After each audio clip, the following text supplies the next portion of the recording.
Can I just say, I think that the paintings by the Grandmasters aren't even that great. Can I just say Wow, coming in hot, just talking shit about Da Vinci. Wow. Or not, because he didn't paint this thing, so.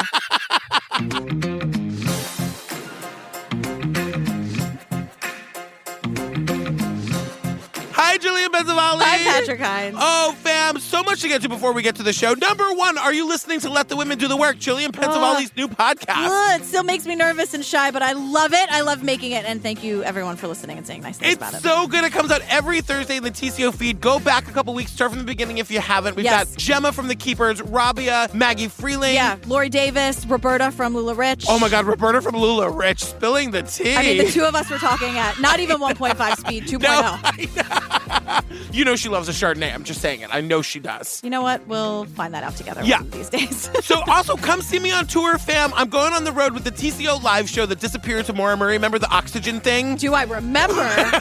We covered it on TCO, then you and me did it live with Lance and Tim a bunch of times. Yeah. Well, me and Lance and Tim and Maggie are going on the road. We're going to Orlando, West Palm Beach, Atlanta, St. Paul, Dallas, and Houston. These are all places you guys have asked us to come. Please come out and see us. Some of these venues are kind of small. They're selling out fast, so get your tickets quickly. Yes, go see my friends, everyone. Have fun. Insist. I insist. And our merch store is still open. Oh, my God. So get your t-shirts. Get your Let the Women Do the Work with Gillian Benzavalli t-shirt. Oh, my God, it says my name on it. I'm shy. Our Pride shirt, too. The Pride shirt is, even if you're not going to buy it, which I don't care. The only reason I want you to buy the merch is because we donate a lot of it to charity. Yes. But also because this Pride shirt has like Stonewall on it. It's so good. Go look at it. Yeah, at the very least, just look at it. Just look at it. That's all I ask. Yeah. And join our Patreon. Yes. If you want more GP and me, over 300 full ad-free bonus episodes. Right now we're doing that. What's it called? Wild what? Wild Crime. Wild Crime. That guy pushed his wife off a cliff. I know. And shockingly, his last name is not Peterson. Very weird. We'll get into it. Come join us, won't you? It's true. Oh, my Lord. Quite a journey. Okay.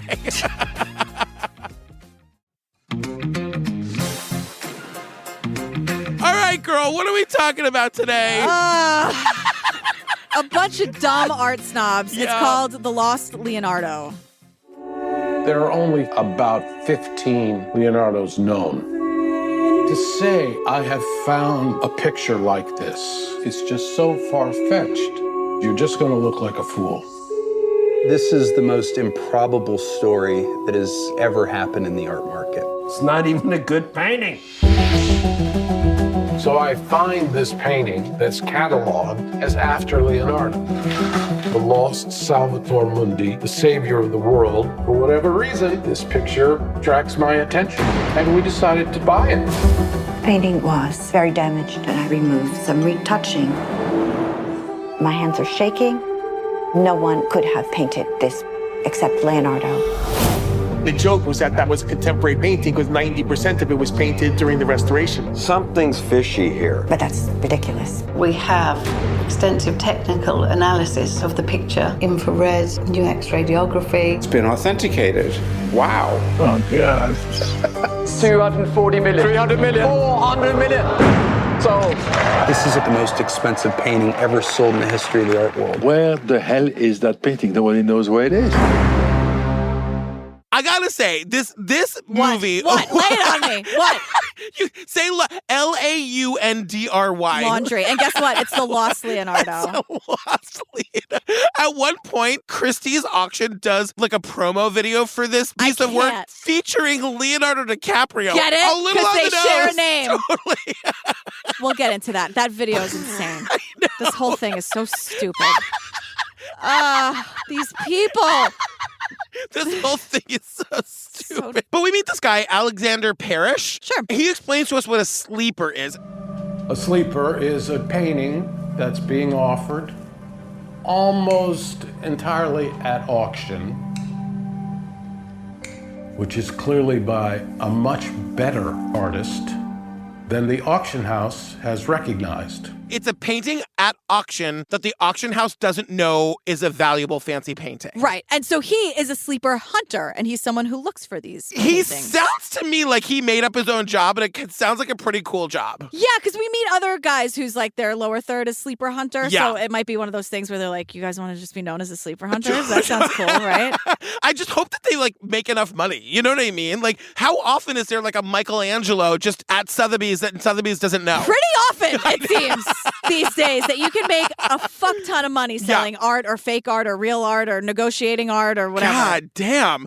So this Alexander guy finds a painting in a catalog at like a gallery in New Orleans. In 2005. 2005. It's called the Salvator Mundi. What does that stand for? The Savior of the World? Yeah. And the idea is that this painting was painted by a student of Leonardo da Vinci or a student of Leonardo da Vinci, which is a thing that like these great masters would do. They would have these pupils and they would sort of copy the work of the great master. And to my great surprise, this painting is authentically from the 1500s. That's not in dispute. Yeah, they call it an after Leonardo painting. So it's sort of in his style, immediately after him. They find it at this New Orleans auction. And we decided to buy it. We're going to buy it. We agreed on a price. Alex arranges for the shipment. I think it was sent UPS, on a truck to New York. These sleeper hunters buy it for $1,175. Now, that is shocking to me, that you could get a painting from the 1500s for $1,100 seems very low price. That's why it's a sleeper. That's the whole point. But then we get on-screen text that says, by 2017, this painting is priced at $450 million. Yeah. Let's find out how that happened. Exactly. So wait, what happens right at the top? Oh, my God. Okay. So the filmmaker asks the people one question. Why is there so much fuss over this thing? So we're getting like the round robin of the talking heads we're going to get throughout this whole thing. And like everyone is basically saying like... First, let me say this. This is the most improbable story that has, I think, ever happened in the art market. Everybody wanted it to be a Leonardo. And so everybody took the most optimistic view they could of it as a Leonardo. And cut to my best friend. I love this guy. It's not even a good painting. It's not even a good painting. He's Regis filming. Well, first of all, also, before we get started, because we're going back to New York City in 2005, everyone calls this thing a picture. Yeah, I know. I hate that. I always assume that calling a painting like this a picture is considered bad form. Yes. But joke's on me because everyone calls this thing a picture about a million times. I know. Another guy, by the way, says the word foibles. Yes. Like, picture, what is this, Hollywood in the 40s? Oh, I'm going to make another picture, kid. You're made for pictures. So part one of this thing is called The Art Game, and we're in New York City, 2005. And the guy Alex from the top, the sleeper hunter, he and his friend Robert buy this painting, and it comes in a cardboard box. I found that so horrifying. I know. I mean, we're right back in Made You Look where the trunk Rothkos. The trunk, totally. Got some Rothkos in the back of my trunk.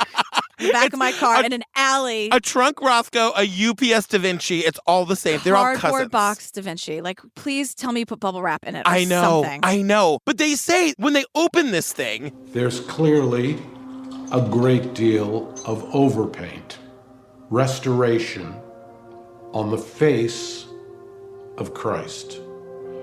And two, there's clearly a large swath of the painting that is untouched, unrestored, and absolutely period. By that I mean circa 1500. Absolutely from the period of the 1500s, but most of the painting has been damaged and touched up over the years. It's been restored and worked on a lot. So again, they assume that this was done by a student of Leonardo da Vinci, right? Yeah. So Alex and Robert, the sleeper hunters, bring the painting to Diane Modestini. You guys, Diane Modestini. Now look, the first thing I'm going to say, Pates fam, this is for you. This lady has a real Patty Peterson quality to her. He comes over, carrying this painting in black plastic garbage bag. And I take the painting out of the bag and put it on an easel. She's she's the top art conservation professional in the field. I know. And she always, like you, always thinks she's going to be screamed at. So maybe she shouldn't listen to this podcast. But she's very like, oh, who, me? Oh, I'm just Diane Modestini, and they just brought it to me, and I just don't know why. What do you think she calls the thing that she drives? An automobile. She for sure calls it an automobile. But I do think she says it. She's very, I don't know if she's I think she's painfully shy. But also not in so many ways. Like, she's a contradiction in a lot of ways. But I also think she's probably very good at what she does. She is a conservationist of, like, great work. So, like, when authenticated works are brought to her when they need to be restored in some way. Right. So like she's great at her job, but she gets mixed up in these shenanigans somehow. By her, okay, mixed up. Like she didn't do this all to herself. So they want her expert opinion. Diane takes a look at it, and she's not sure what to make of it. So she brings it over to her husband, Mario, who's apparently even more celebrated than Diane when it comes to art conservation. Exactly. He's like the best of all time. Yeah, and seriously, like the best of the best of the best. He's also 98 and housebound. Which is like, well, he was the best of the best. Right. I'm sorry. I'm not trying to be ageist or anything, but like, I feel like there are better eyes in the room. Well, look, as somebody whose eyes are failing, I agree with you. But my other thing is Diane's like probably in her 60s, but that means there's like a 40-year age difference in that marriage. I know. No one's talking about that. At what point does age difference really not matter? I guess when you are in your 60s. 60 and 90? Yeah, That'll do it. I guess that's about the time. So Mario's like... He said, this is by a very great artist. He said, I don't know who it is, but it's the generation after Leonardo. It's definitely from the generation right after Leonardo. So Diane gets to work, and by get to work, I mean she removes the varnish and basically repaints the fucking thing. She does that, but not before explaining her process making a Q-tip. This is like the most Patty Peterson moment. She's like, I took some cotton and I rolled it onto a stick. And I was like, you made a Q-tip. You made a Q-tip. Which we really should not be using. No. For the earth and for our ears. I know, or for our fucking noses at this point. God I know, damn it. my goodness. But she immediately sees like a thumbprint, Well, right? No, it's not a thumbprint. She immediately sees a thumb painted. And what she's saying is that, like... This is called a pentiment. It's at first an artist's first idea. The thumb was subsequently moved to a different position. And you don't usually find that in a copy. So they're saying that this student of Leonardo da Vinci looked at his great work and made a copy of it. But in a copy, you wouldn't see a first draft, which is basically what she's saying this thumb is. But also, if you're making a fake, wouldn't you absolutely do the thing that would make people say, oh, you'd never see that in a fake? Well, maybe, but I believe that this is from the 1500s. Yes. I believe this is like a copy that... Like a student of Leonardo actually did this. Yeah, I believe that a student of... And like, there are some things we're going to learn that are convincing that maybe Leonardo actually did do this. And this is one of them. That, like, the student wouldn't have messed up and painted over the thumb. And Diane even says it's not a thing you would see in a copy, but it's also not definitive proof that this was made by Leonardo da Vinci. Yeah, it doesn't prove that it's fake, but it doesn't prove it's real either. I wrote it proves it to me, Diane. Yeah. We got a Da Vinci. And she also notices that a crack is running through the panel because this was painted on wood. Yes. So she notices like some imperfections. So this took me a long time to understand. What she's saying is that this crack that runs through the panel is actually from a knot that's low down in the center. Da Vinci painted on wood. And this piece of wood had a big knot in the middle of it, which like led to the imperfection of this painting because like it fucks up the painting a little bit. And this is to say that like Leonardo never would have painted on wood like that. Right. So we're already contradicting ourselves. But then Mario dies. I'm sorry. He was 98. He lived a long, good life. Don't Right? apologize. He's fine. Yeah, sorry. Oh, sorry. I don't know what I'm apologizing for. Welcome to my brain. So Diane continues to work on the painting. She's cleaning and restoring and fixing. And I'm so like... I don't get that. Like, just let it be what it is. Like, why are you changing it and fixing it? Like, to me, it's much cooler that it's a mess and that there's all that. Like, just leave it alone. The only thing I'll say in Diane's defense is that, like, this is what she does. And I think she probably sees an opportunity to restore a painting from the 1500s and is all excited about it. But can't you, like, authenticate it first? I think at this point, no one is saying this is a Da Vinci yet. Okay. Everyone is just saying this is a copy, but it's from the 1500s. That in and of itself is pretty cool. Let's just, like, restore the painting. But she is just repainting it, and everyone else agrees with me. But the thing that's really sad about that is, like, that's what restorations are. Like, when you go to the Met and you see, like, a Da Vinci or whatever, and I don't know percentages, but these paintings are 500, 800 years old. And so, like, they do have to be restored, and sadly, that means, like, somebody, like, in the back office is, like, actually painting over. So how much of the Mona Lisa is real? You know what I mean? I totally get that. Yeah. But doesn't that happen over time? Yes, because this is the scene that happens next. Like, Diane's alone in a room, and she's working. There's a part of the lip that on this painting, like the lip of it's Jesus, right? It's the painting of Jesus, right? So you're talking about like his mouth, lip. Right? There's a part of his mouth that is like hasn't been touched, hasn't been restored at all. Because Diane isn't the only person to ever do. Like there are retouchings that has happened, and basically Diane's been like undoing the retouchings and redoing them. So she gets to this untouched part of it, the lip, and she like has this flash of like, oh my God, there is a transition in this area from the lip to the upper lip. That is imperceptible. There is no line there for the edge of the lip. Is exactly what is present in the same area of the Mona Lisa. My hands are shaking. No one except Leonardo could have painted this picture.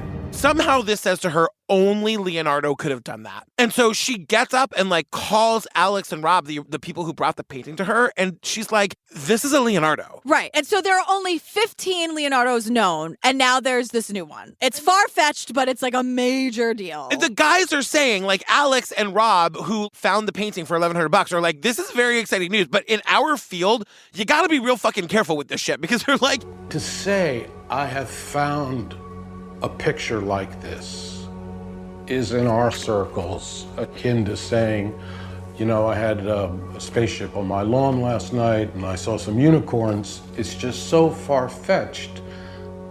Don't even try to convince yourself that it's right, because you're just gonna look like a fool. You sound that crazy. Cut to Jerry Saltz, my new best friend, and also playing the role of me in this documentary. He's doing that. He's hysterical laughing. The most famous artist of the High Renaissance. Those paintings are heavily documented. And all of a sudden, we have this one. It disappears for hundreds of years. And then it turns up in America? In New Orleans? Oh, I see. Here's the Lost Leonardo that somebody once mentioned in a book. And he's like fake smoking, doing voices. Oh, I see. Oh, there's a Lost Leonardo. Someone mentioned in a book. It's a little Patty. The thing about this, though, that I gotta say is kind of important. They talk about provenance. I forgot how much. I'm doing this without notes. I'm like really into it. I really can't believe how much you... I know. I thought I hated this, but I kind of loved it. You like the idea of it. Totally. You're like Romeo. You love the idea of love. Totally. But the stock could have been about 45 minutes shorter. It really was a long one. But he's saying provenance is really important. And provenance is like the history of the painting. And it's all documented. It's all documentation. And like in order for a painting to be like thoroughly provenanced, fully documented, you have to have the paperwork going back to the like Leonardo's studio, right? So Robert traces it back to 1900. Right. And I'm like, that's fucking great, but this thing's from the 1500s, so I need 400 more years, buddy. I wrote the exact same thing, but here's the thing, like this is what's interesting to me. He looks through records from the 17th century, which I found out is the 1600s, not the 1800s. It goes the other way. It's the 1600s. You went to fancy private school. You probably already knew that. No, time is a construct. I don't know. My resentment for your privileged childhood. I've just become like, I just sort of like, I remember the first time you were like, yeah, I get it. Your parents are still married. And I was like, what the? What's it like to have a dad, GP? Pretty great. What am I supposed to do? I know. But he goes through these documents from the 1600s. And I found two possible citations in the collection of Charles I. And my colleague, Margaret Dalrymple, found one in the collection of Charles II. Our painting does not have the royal brand on its reverse, as the panel has been thinned and rebacked. It seems possible, but not provable, that this is the same painting. My whole question this whole time is, did Leonardo paint a Salvator Mundi? And it seems like he did. And it seems like it's documented in the records of Charles I and Charles II. And then the painting was lost thereafter. But did they say they didn't have the royal seal or whatever? So it's kind of useless information? Well, their painting, the one that we're looking at today, doesn't have the royal seal. But in the records of this royal family, there was a painting called the Salvator Mundi by Leonardo da Vinci. So if we are to believe these records, and why would they lie? Oh, why wouldn't they lie? Who knows? Yeah. But like, it does seem like a Salvator Mundi by Leonardo da Vinci did exist at some time and then was lost. And that's what your best friend is saying about like, oh, I read about that painting in a book sometime. Right. Like he knows that there is a citation that this painting maybe did exist. And could this be it? But could it be? You know what I mean? I have chills right now. My ability to explain that in less than 1 minute makes me very happy. Slow. We need the West Wing music under it. But I'm just saying, this could be it. Yeah, sure. Okay. Yes. Let's go to London in 2008 because, and this is what someone actually says. Particularly in the old master space, opinions matter more than facts at any one time. opinions matter more than facts. And I went, Yeah. I'm sorry, what? Like, that should not be the case when something is going to eventually be valued at over $400 million. I mean, we kind of need some facts here. And the thing that really sucks is that, like, the people trying to do the provenance and finding this listed in actual documentation do the real work. Because what happens is we're going to the National Gallery in London, and we meet the curator, this guy named Luke. Like, that's like one of the most important jobs in the art world. And he's saying that when you're a museum curator, you quite often get sent images by email, transparencies, whatever they might be, of pictures that people hope might be lost or forgotten masterpieces. And I have to say that for the most part, they are, to put it politely, somewhat disappointing. Look at this amazing lost treasure. And he's like, it never, ever pans out. It's always the Antiques Roadshow in his email. Yeah. But like, there's never, it's like, that's just a butter dish. It's just really not.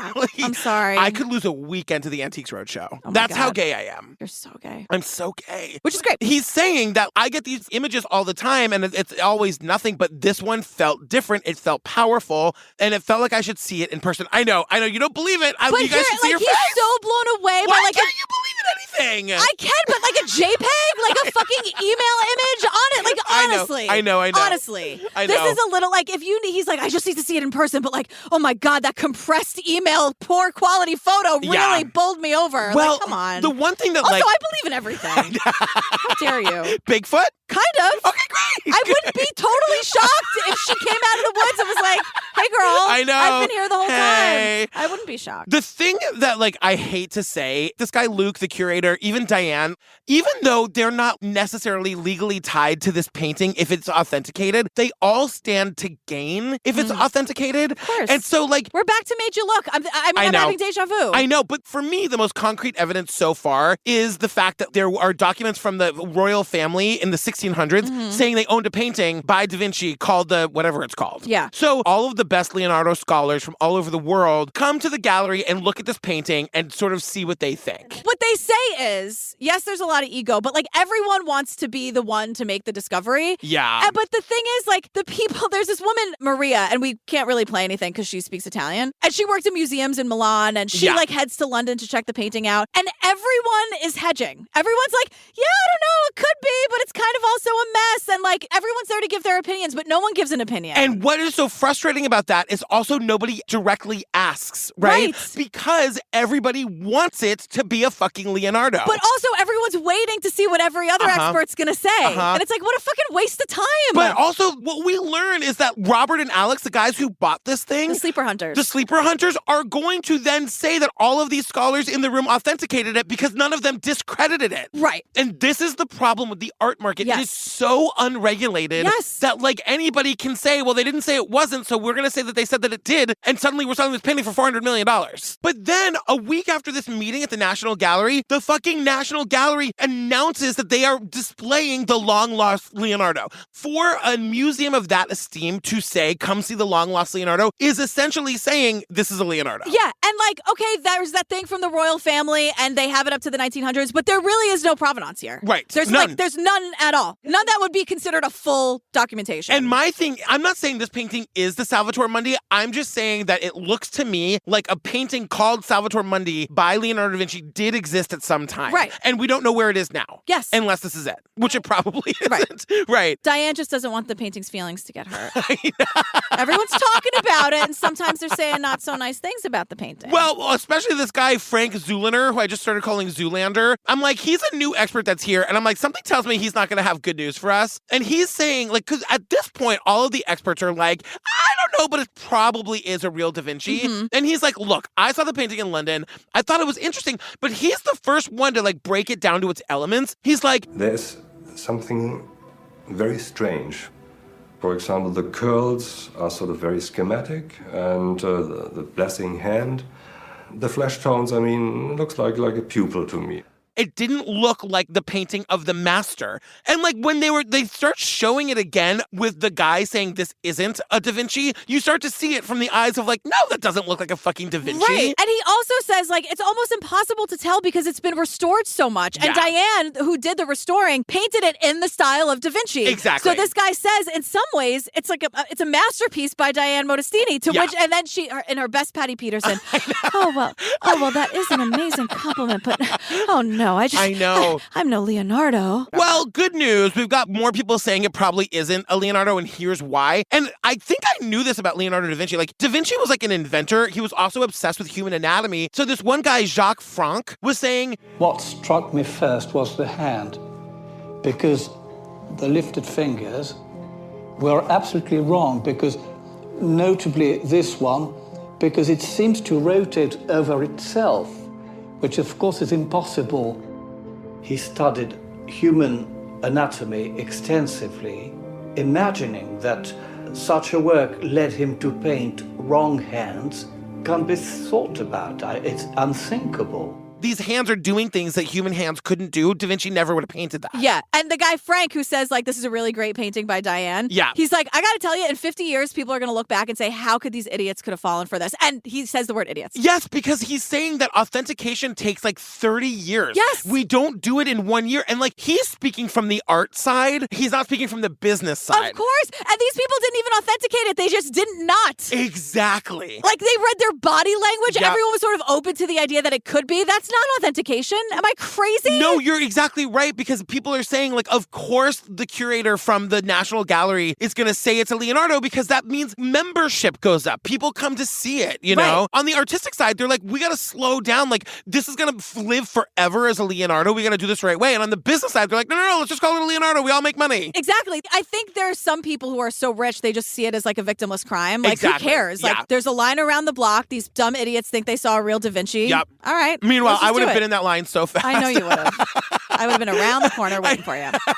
I'll see you at the bar. Bye. I'm going to go see the Da Vinci. Yeah. Part 2, the money game. Here we go. Here. Yeah. In the beginning of part 2, we meet a guy named Warren Adelson, and he's an art dealer. Now, Bob and Alex, the two guys who like bought the painting for $1,100, the original owners, these guys now own what the world is fucking calling the Lost Da Vinci. Right. They are sitting on hundreds of millions of dollars. Now, the three of them, the two original guys who found it in New Orleans and this Warren guy, now they're all partners on the painting. And they decide that the worth of this painting is in excess of $200 million. They decided that. It's like Beanie Mania all over again. They just decided how much it was worth. And the thing is, like, it would be worth that if there was actual documentation that, like, they could definitively fucking prove it was a Da Vinci. Right. But, like, they essentially have, because the National Gallery and all these, quote, experts didn't say it wasn't a Da Vinci. Right. But then, like, now Warren's all over the place. The dealer, like, trying to get museums to buy it, and nobody will. And in fairness to, like, Alex and Rob, like, they do want it to go to a museum. They are trying to not sell it to, like, a private owner who's never going to display it anywhere. Right. But, like, all over the world, like, Boston and Houston were like, we're going to take a pass. Dallas was like, we'll take that. Give us 9 months to raise the cash. And, like, all their donors were like, bitch, that's not a Da Vinci. Yeah. So they couldn't raise the money, so they weren't able to sell it to any of these fancy museums. Right. And then we go to Berlin in 2012, and we meet the curator of this, like, really fancy museum. I've really tried to pronounce the name of this museum, and I can't do it. But he says, most of the painting is a remake. And this was for me the argument to say, no, this is not a painting for the Gemäldegalerie Gallery. I was surprised to see the painting in the exhibition in the National Gallery in London. It is a problematic painting, and I think it's not the role of serious museums to present a painting which is so heavily discussed. Not only is it a pass for us, this is very much not a Da Vinci. Again, everyone goes back to the same thing. Too much work has been done on it. Yes, yeah. I feel like that kind of scared Bob and Alex. They're like, fuck the museums. Let's find a private purchaser. Because this guy says, like, there are too many unknowns, too many red flags. Like, who? Yeah. Like, how is this in the National Gallery? Exactly. And the more they hear either no or like, have you guys like looked into this at all? I know. They're starting to get a little nervous. But it's so reminiscent of the trunk Rothkos from Major Look, because remember when everyone was authenticating those left and right? And they're hanging in museums all over the country? Like, what? I know. It doesn't make any sense. So put a pin in that. We'll get back to that in a second, because now we got to go with Diane, the original person who said it was Da Vinci. Who did all the restoration on it. We're at her house in Florence, and like we're with her for an annoyingly long time. This could have been a 2-minute scene. But the important thing that comes out of this moment is she's saying, I know there are rumors that I was part owner of the picture, but that's completely untrue. People may think that because my husband he absolutely did own shares in pictures all the time, because Mario was also a dealer. But I am not a dealer. Art dealers, the whole art world is very tricky, and and I'm not that kind of tricky person. I'm not an art dealer. It's a very tricky world, and I'm not a tricky person, and I would never do anything like that or be involved in any trickery. Why are you even asking me? But then she says, I was paid generously because it wasn't a fixed percentage. No. The owners, the three guys, said that they would pay her what they think she deserved. Because it was a payoff. Because imagine they didn't pay her anything and she turns around and was like, just kidding, it's not a fucking Da Vinci. Of course she's not going to say the amount because it is astronomical and it would make my head fly off. Millions and millions of dollars. Like an insane amount of money. Yeah. Because when we learn how... Okay, whatever. Yeah. Whatever. Next. So now we go to Geneva in 2013. The way they describe Geneva... Geneva, historically, is a place you go to disappear. This is a place where nations negotiate peace treaties. This is a place where diplomats and intelligence agents go to have a neutral territory. And this is also a place where businessmen are able to run sensitive operations in a very low voltage, safe environment. Apparently Geneva is a place where you go to fucking get off the grid and do all your shady shit. Yeah, like you can go there to disappear. You can make sensitive deals in a very low voltage, safe environment. I'm like, what's happening in Geneva? I thought Geneva was the place we went to like make peace accords and shit. And also some very sensitive deals in a low voltage, safe environment. I've never heard anything described that way before. Well, we meet a guy named Yves Bouvier, and we meet him like he's riding a unicycle around a fucking tennis court. In circles. And I'm like, this is the kind of people I'm dealing with. He's riding a unicycle. Very like, look, Ma, no hands. In circles. I know. He's like a rich, eccentric guy. And he's smoking in the car with the windows up. Like, I hate it so much. Enough. So we learn about this guy Yves Bouvier. I think it's just Yves. Yves Bouvier. Yves Bouvier is a quiet guy who I think at the time you probably would not have said is a major player in the art world, but he played a major role. He meets a Russian transplant who really exiles himself in Geneva, Mr. Dmitry Rybolovlev.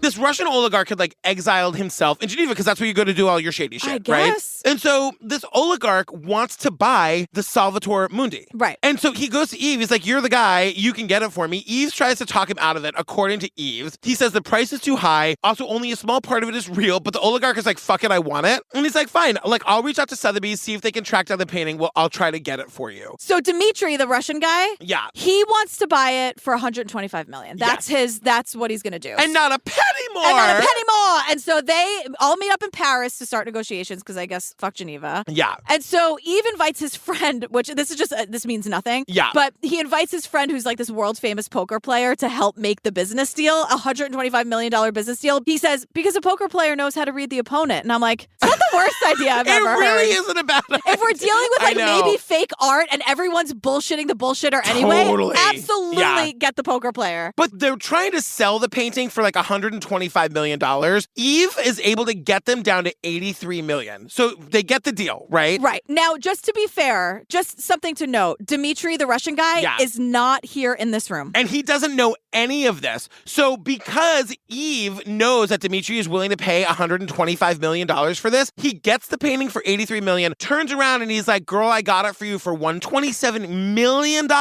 and pockets the difference. Yeah. And the rich Russian oligarch is none the wiser. Can you imagine having that kind of money for like possibly fake art? Yves made $40 million on that deal by stealing from the Russian oligarch. That is not a thing you do. Yeah, and his whole thing is like... That's like saying like, yes, Mr. Gotti. I know. You know what Are you kidding? I know. I mean, it's as scary as that. But Yves is just like, that's showbiz, baby. That's business. I'm not a liar. I'm not a cheat. That's how you do things in the art world. Oh my God. Well, that's going to come back to bite him later. Yeah, but we get the backstory of Yves. I want to go through this very fast. Sure. Because it's kind of like, it goes on way too long. But like Yves comes from a shipping family and he inherits the business from his dad. And he learns that like he can build these things called free ports in Geneva.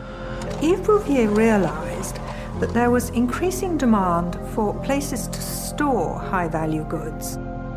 So he expanded his business by creating armored warehouses, generally within the perimeter of an airport. And these are free ports. The Geneva free port is supposed to hold literally billions of dollars worth of art.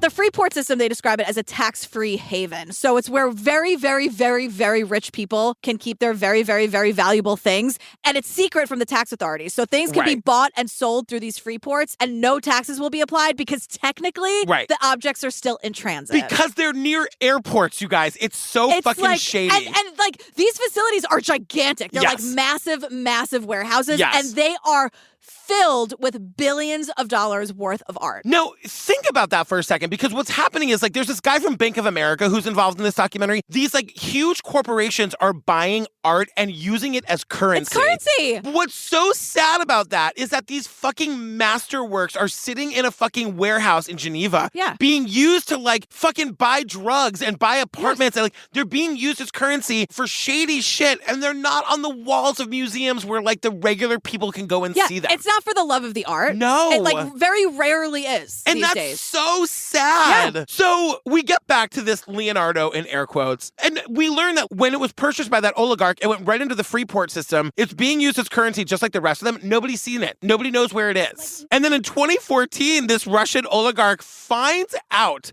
that Yves cheated him. Because the New York Times writes an article and blows Yves' entire cover, saying that Yves only paid $85 million. And the Russian guy's like, I'm sorry, what? You told me Bitch, what?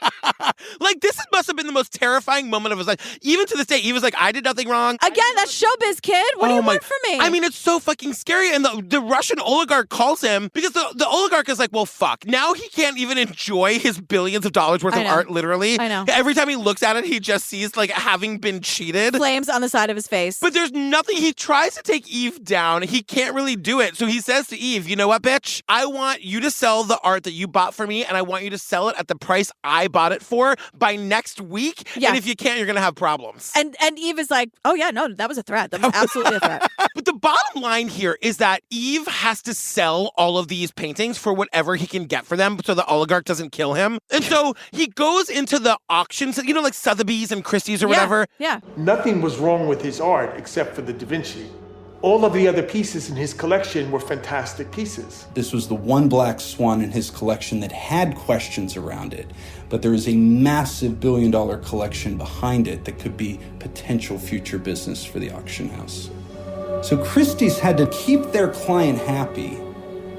They went all in on this picture. So Christie's, which definitely had doubts about the Salvator Mundi, has to take it and sell it in order to get the rest of this billion-dollar art collection. Exactly. So Christie's goes on the offense. Rather than being like, this might or might not be a real fucking painting. Oh, you can't do that. No, they just decide that it is, and they make it the centerpiece of the collection. They call it the male Mona Lisa. You guys, it's crazy. Which everyone says, and I kind of agree. It's like marketing-wise, a great move. Because what they say is like, Mona Lisa is probably, what, the most famous painting of all time? 1,000,000%. So to say that, they say it explains the value. Like they're trying to turn this new painting into this global celebrity by comparing it to the Mona Lisa. Because everyone, me, dummy on the street who doesn't know anything about art, I'm like, fuck, there's a new Mona Lisa. I know. Like you kind of know exactly what that means, even if you don't know what it means. Here's what a piece of shit I am. I was in Paris and I went to the Louvre and walked right to the Mona Lisa, took a picture and left. What? I know.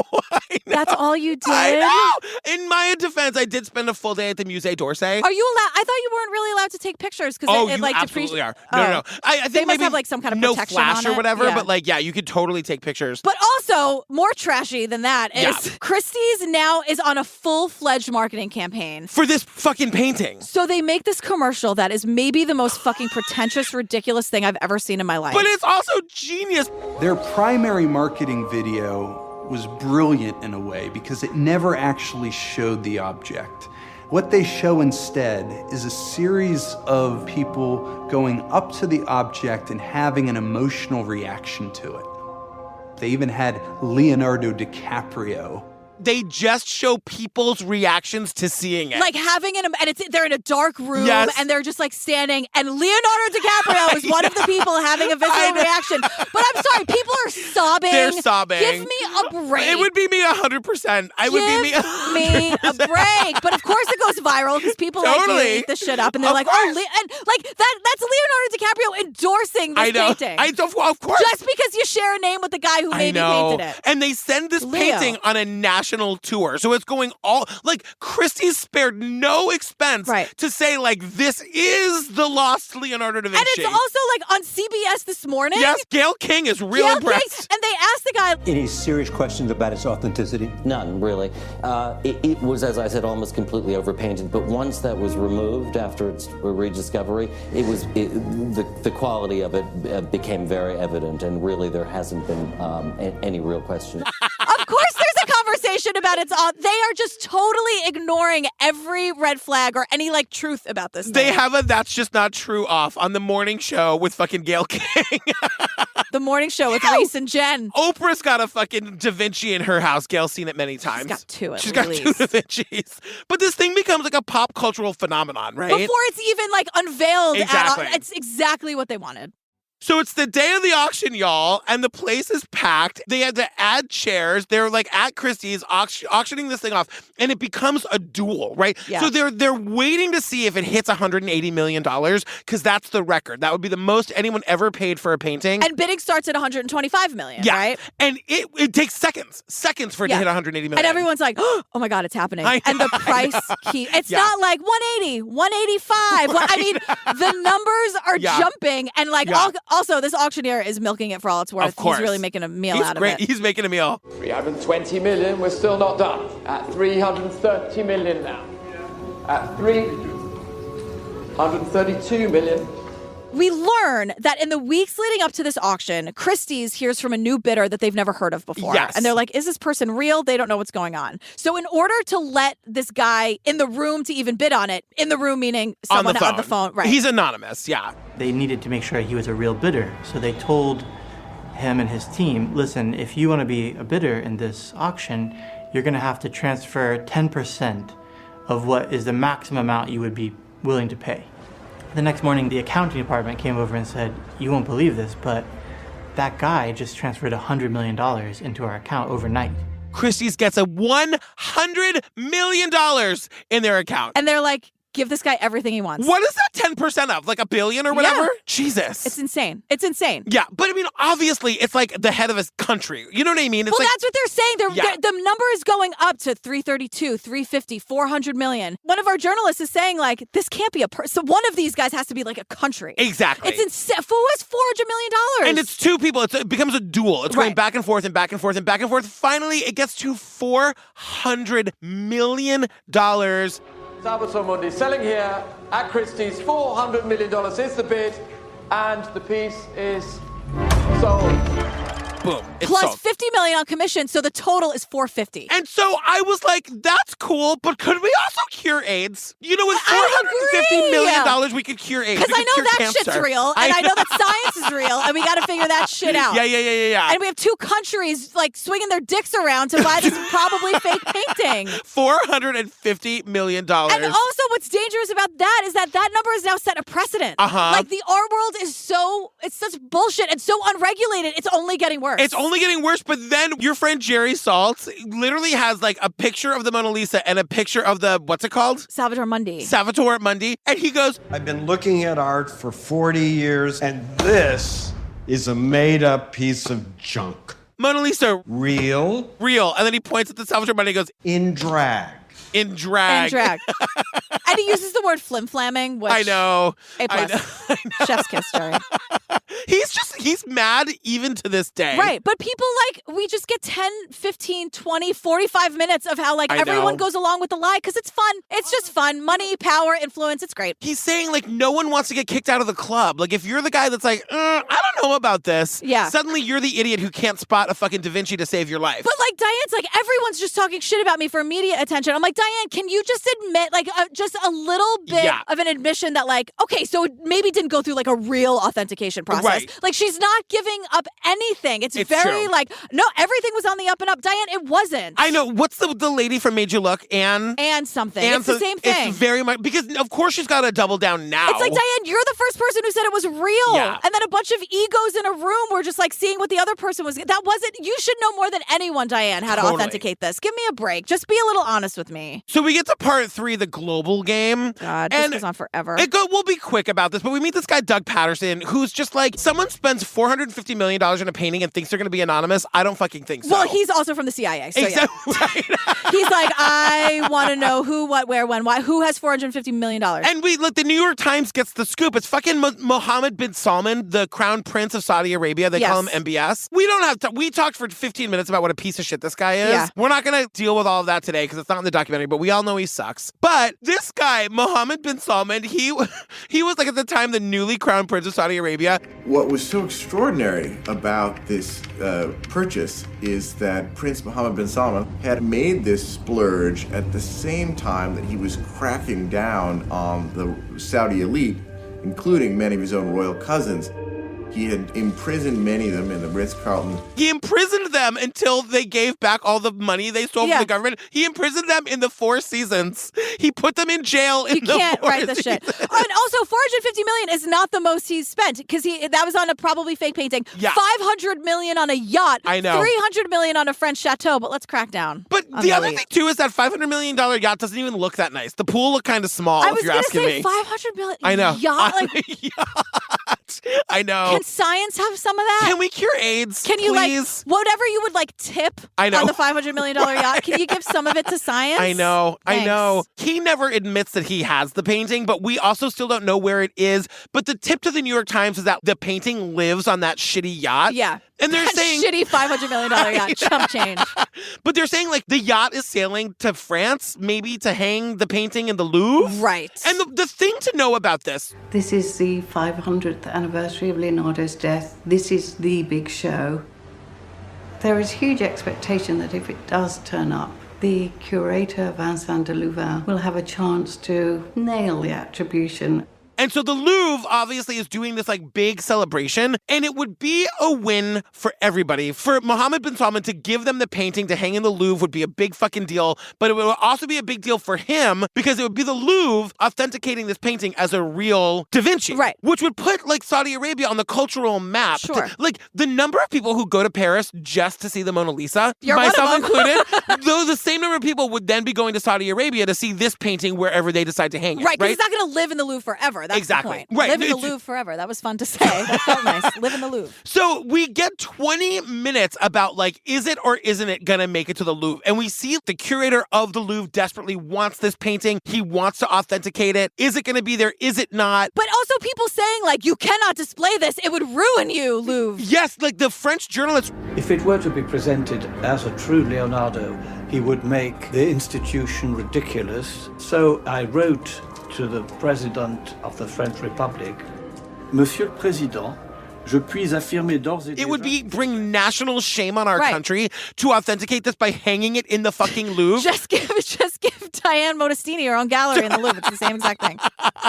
So we meet all these people from the press who are look, everyone is very excited. We hear it's going to be there. And so on the press opening night, basically they've got this huge exhibition at the Louvre, right? And everyone runs, they're me. Yeah. They run right past it because it is celebrating Leonardo da Vinci's life. Exactly. So it is a Da Vinci thing. Totally. And they hear that the Salvator Mundi, if it's there, is going to be hung at the end of the gallery near the Mona Lisa. And all of these press people run. They book it past. The poor Leonardo just rolling in his grave. All the 100% authenticated real Leonardo. Totally. So fuck you. Which, by the way, I did go back and look at. They are beautiful. Oh, but great. You got my seal of approval, Da Vinci. Oh, good. Now he's sleeping soundly. He's like, oh God, now. thank He's God, thank no God. longer rolling. But they run to the end of the exhibit. It's not there, but they see the hooks where maybe it would go, and they're like, is this a big moment of theater? And they're going to bring it out and hang it? Nope, it just never happened. Yeah. Nobody really knows why it's not there. So we cut back to Diane, who's in New York. Diane had gone to the exhibit. The Salvator Mundi wasn't there. She's back in New York. She goes for hopefully cocktails at her friend's house, and she's just sitting there, and she sees a little booklet about the Salvator Mundi from the Louvre. Well, she's like, I've never seen this. What is this? He's like, oh, the Louvre made this. They were selling it in the bookstore at the Da Vinci 500 birthday exhibit. Right. You didn't get one? She's like, no. So she's flipping through it, and she goes home, gets on the interwebs. Then she's like, I got to find one of these. What? And she can't find one. As far as she can tell, this is the only copy because this copy of this book about the painting authenticates it. Yeah. I find out that it is produced by the Louvre on the occasion of the exhibition, and it is full of some new technical examination they have done of the picture. The book recapitulates the history of the painting, then goes on to attribute it securely to Leonardo.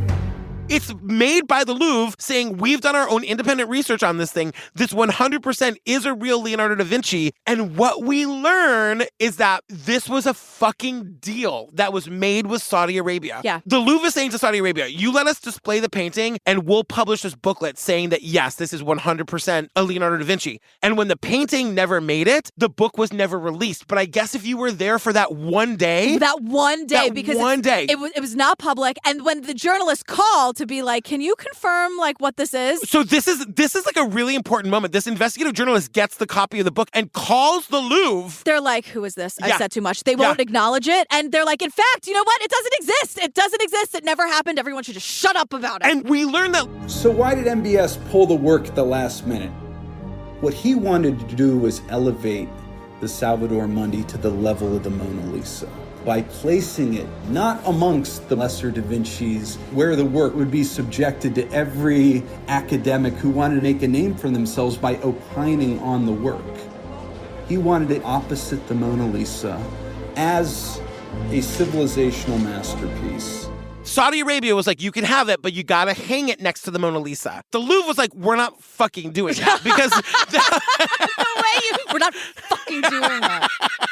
Because it would have been putting the painting on the same like cultural significant level as the Mona Lisa. But like Christie's did that for a year. I know. But like for the Louvre, like to put them together, can't you see a world where suddenly people are just running to Saudi Arabia to see this painting as opposed to going to see the Mona Lisa? Absolutely. You know what I mean? I guess, or not really, but sure. But like that's why this deal fell through. And the thing that is just so dirty about all of this is that it's like, I am convinced from the naysayers that it's probably not a Da Vinci, but the Louvre was so ready to just say that it fucking was gross? To get the painting to be hung there. I know. It's all business. It's not, I mean, I don't know when it all changed. Maybe it never really was about the art, but like, that's gone now. But we have to hold these institutions accountable. I agree. They are the safeguards of culture. They're the safeguards of culture. Oh my God, you're so gay. I love it. You're like one of those old gays, well, not yet, but like in 30 years, you'll be like in a bunch of tweed. But like, if we cannot trust the Louvre to be discerning about what is a fucking Da Vinci and what isn't, then what is real? Let me say something about institutional knowledge and authority. It's not as real and as foolproof and as clean and immaculate as you think. It is never neutral. Power is never neutral. What is real? I agree with you, but like, I think it's too far gone now. I know. Like, how do you even start regulating something where something that may or may not be real is sold for $450 million? Like, Well, where do we can't go back. It's too far gone. This is it now. The thing I appreciate about documentaries like this is that at least we know. You know what I mean? Right. At least we know that we can't trust the Louvre when they tell us they found a new fucking Da Vinci. So go find like cool new independent artists and fill your houses and your apartments and your vacation or whatever with that. If you have a lot of money to spend, go spend it on an artist who is unknown. Let me tell you something. Remember like 100 years ago when we covered Exit Through the Gift Shop and we met Mr. Brainwash? Yes. That guy is like the most prolific painter. His paintings are like insanely, they're like $25,000 each, but they're real, you know? Of course. He made them and they are real and they are valuable. And if you have money, buy that. You know what I mean? I'm saying. Buy something that you know is and real. And they're good. Like they're cool. I like love his artwork, you know? And like discover like whoever your Leonardo da Vinci is. 100%. Find someone else. Yeah. Like there's so many struggling artists in this world. And the Louvre is fucking gatekeeping some probably fake Da Vinci. It's disgusting. Thanks for ruining my weekend, GP. All right. You wanted to do this one. I know. Every time you're like, we have to do this one, and then we do, you're like, I hated it. Or I'm so sad, like with Adrian. I know. Now, like, I still cry about that one. You know what? Blame the Louvre. Totally fuck you, I did Louvre. nothing wrong. Oh my God, girl, we did. What's it called? The Lost Leonardo. The Lost Leonardo. Yeah. May she stay lost forever. You know what? Who cares? Who cares? Honestly, Diane, enough. I know. With your little whispery voice, you did this. Fam, check out Gillian's new podcast, Let the Women Do the Work. Come see me on tour. Yes. In Florida, Texas, Atlanta, and St. Paul. Great, sure. I've never been to St. Paul. I can't wait to go to St. Paul. Well, seriously, have the best time. That theater looks beautiful. Okay, great. And join us on the Patreon. Yeah. Over 300 full ad-free bonus episodes. Download a binge right this second. Yeah, we're about to record another episode of Wild Crime I for can't ya. wait. Yeah. What are we doing next? We are doing The Last Call Killer on Oxygen. Do you know about this? We're doing an Ox. It's a one-off. Okay, great. It takes place in gay bars. Oh! And something, finally, after 5 years of doing this, has happened. What? A talking head showed up and I said, I know that guy. No way! It takes place in New York City gay bars. Of course I knew someone. I have a whole story. Oh my God. Well, stay tuned for the trailer for that. Our funny and ridiculous outtakes that is going to just be me screaming about being the gatekeepers of culture. Remember when you said that? That's great. And we love you, We fam. love you. Thanks so much. All right, bye. Bye. I've seen dead bodies before, but that day was the first time I actually saw dismemberment. 2 months later, we had another case now. We knew we had another body. Then another victim later on. The cut marks were similar in all 3 victims. It took what somebody could do to a human body to a new level. We knew we had somebody that was dangerous. I don't think he was going to stop. I don't think he was going to stop at all. More than 20 investigators were working on the task force.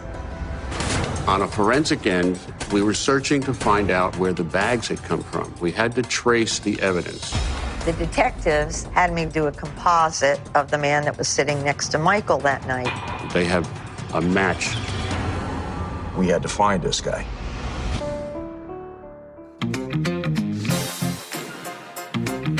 There's like a lady who's so loud, and like I normally love that, but like, why is she so aggressive? Who? You? I can't remember her name. I don't remember anyone being loud and aggressive. Tom, cut all that. I don't know. Wait, who is she? I didn't write her name down, but she was very opinionated. He was like an inventor. I read the Da Vinci Code one time, so I'm an expert. Oh, I didn't read it at all, or see the movie, and I love Tom Hanks. Weird. Tell me everything. I'm so dumb. Like, the Da Vinci Code is the perfect book for me. It's a dumb down smart person book. Okay. And so it was perfect for me. We don't have to, but are we gonna talk about Bruce, who's Eve's business associate, who is standing in front of a painting of a naked woman laying on a cigar? No. Great, let's just go right by it. It means nothing.